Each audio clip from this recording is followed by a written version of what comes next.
Myslíš, že chuť na sladké, že to je slabá vôľa? Lebo toto je práve jeden z najrozšírenejších mýtov. Myslíš, že keby si sa viacej kontrolovala, bola prísnejšia, viacej vydržala, že ti chute by zmizli? Nie, lebo chute nie sú rozhodnutie. Chute to je reakcia. A vznikajú vtedy, keď telo nemá stabilnú energiu. Keď cukor kolíše a keď ideš hore-dole medzi výkonom a únavou. A vtedy hlava nevyhráva, lebo telo si pýta riešenie. Telo chce rovnováhu a nie je to o tvojej slabosti.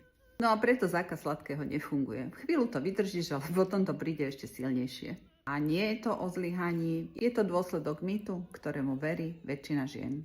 Chute sa nedajú poraziť silou vôle. Dajú sa upokojiť pochopením toho, čo sa deje v tele. A aj o tomto budem hovoriť. O tom, ako sa dostať z kolotoča chuti bez boja so sebou.